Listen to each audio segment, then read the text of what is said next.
Well, David Begnaud is in hot in Louisiana. David, holy smokes, would you look at that rain? It doesn't seem like there's any relief in sight for people there.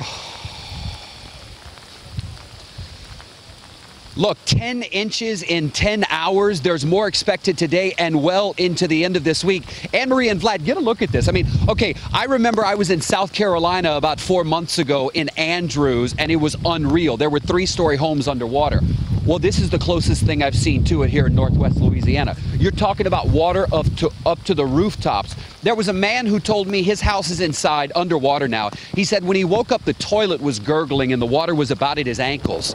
When he left and the sheriff's department came inside and said, "You got to get out," it was at his chest. And now there's water at his rooftop. Let me show you this real quick. This house right here, there are people inside, okay? They're stuck. They're waiting on the sheriff's department to come with a boat to get them out. They're in there with 2 kids. I interviewed them. They opened the window to the 2nd story. I said, "Are you okay?" They said, "Yeah, we're fine. We should have left earlier and we chose not to, and now we're screwed." Pardon my language. They're expecting a lot more rain here in Northwest Louisiana. There are other areas that are like this, none quite as bad. But again, 10 inches in 10 hours. They're saying they could get another 10 inches over the next 24 hours. This is substantial rainfall. David, we know that you talked to that family in that home. They say they're waiting for the sheriffs. What else is being done to help people in the neighborhoods? Well, look, I got to tell you, the Bossier Parish Sheriff's Office is overwhelmed, Vlad. I mean, they responded to, as of 5 a.m. this morning, they had responded to more than 24 calls for help from people trapped in their homes and others in their car.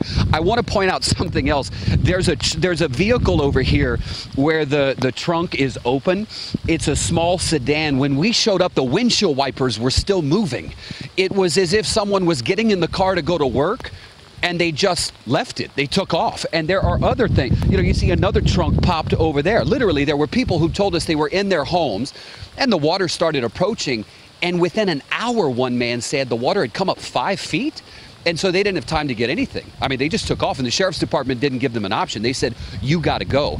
And what's happening is, as the lady and the man inside this house are calling for help, what they're being told is, "We're coming, but if you're not in a life and death situation, you got to cut us some slack, because we can't keep up with these calls." I mean, that's how many they're getting, because the rain just will not stop, and it won't even slow down. Definition of a flash flood, boy, within an hour. Our thoughts and prayers are with those families, all those people in the neighborhoods there. David Begnaud for us in Louisiana. Thanks, David.